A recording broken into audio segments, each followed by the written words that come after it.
Hey everyone, huge news in the world of Marvel Snap. We're getting series drops again coming January 9th, 2024. We got some developer notes as well to discuss about how the series drops can be handled in the future, so be sure to stay tuned for that. But let's talk about the cards going from series 4 to 3 and also from series 5 to 4. We're going to be talking about all of it right now, so stay tuned.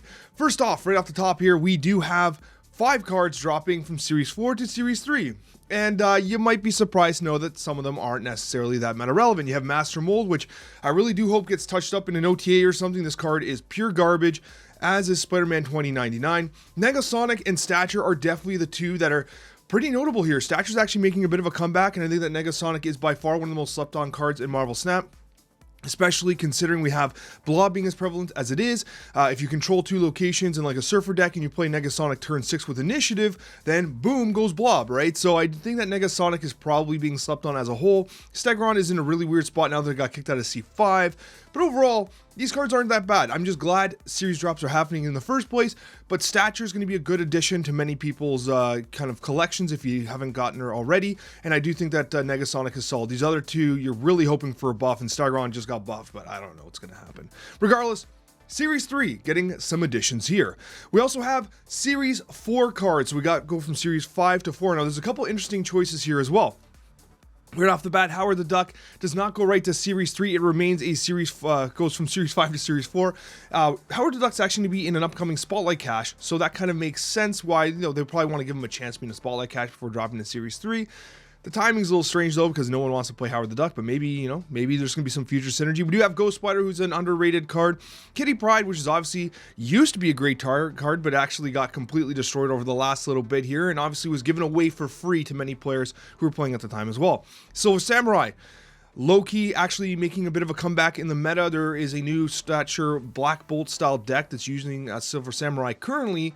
It's pretty good. It's not bad. Very niche, obviously, and obviously not a card that's going to be necessary in all discard archetypes, right? And then you have Lady Deathstrike.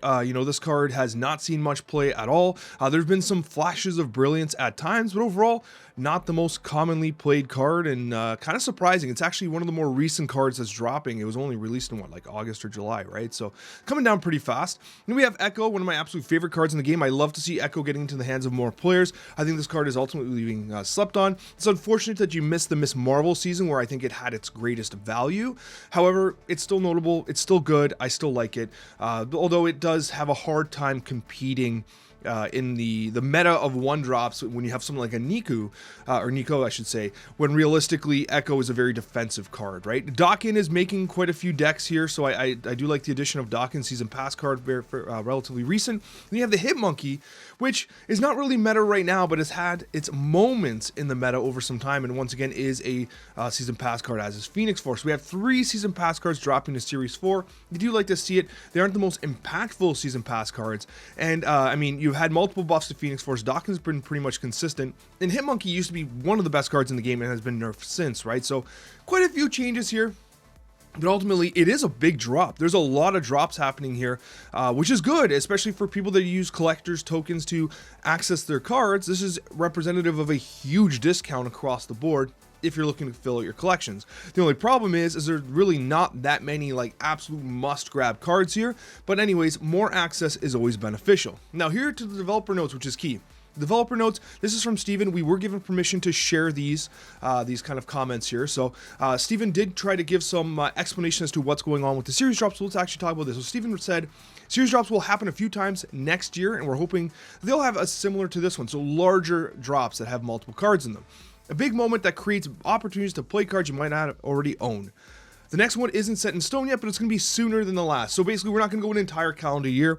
They're going to be few and far between, but it seems as though they are going to make them much more, well, I don't want to say regular, but we're not going to wait as long as we just did.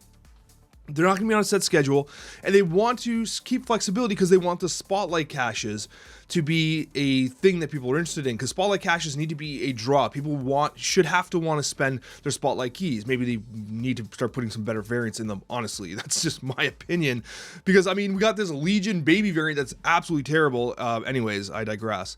But, so it's not going to be on a set schedule, but hopefully more frequent than we're seeing now.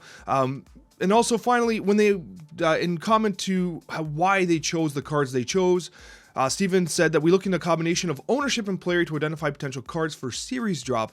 We also take into account your feedback along with players. We want Spotlight Cash to be exciting, otherwise you won't open them.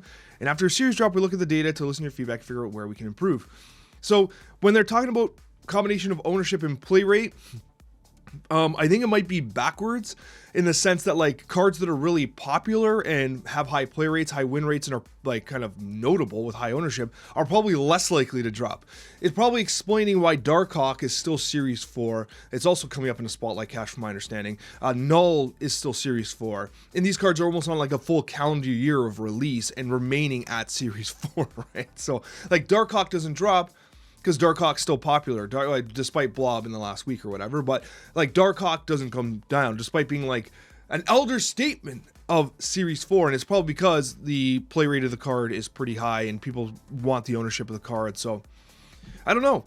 Maybe they want to feed the kind of series drops with cards that like people aren't necessarily playing, get the cards that like, need to get buffed or whatever. I'm not exactly sure, but clearly the much more impactful cards are remaining up. Like Jeff doesn't drop, which is kind of insane too, right? Like we were just talking about Darkhawk, but Jeff has a 30% meta share, doesn't come down. And that's kind of crazy because there's a good chance most players have Jeff. You're like, Alex, I don't have Jeff, damn it, I'm annoyed here. And I know you're probably pissed off because Jeff should have dropped 100%. But obviously Jeff's play rate's really high. There's a lot of ownership, a lot of interest in the card. And so they keep it higher to probably feed interest into the Spotlight Cash system. That's probably what they mean by that comment there. Not to misquote them or anything, but I can understand why they're making the decisions they are. Whether or not we agree with them or we like them is a whole other thing, but at least the series drops are back and they're happening. Thanks for watching. If you want to see more content, I got another video for you right there where you can check it out. Hit the like button if you haven't hit it already. I really appreciate the support, and we'll see you in that next Marvel Snap video.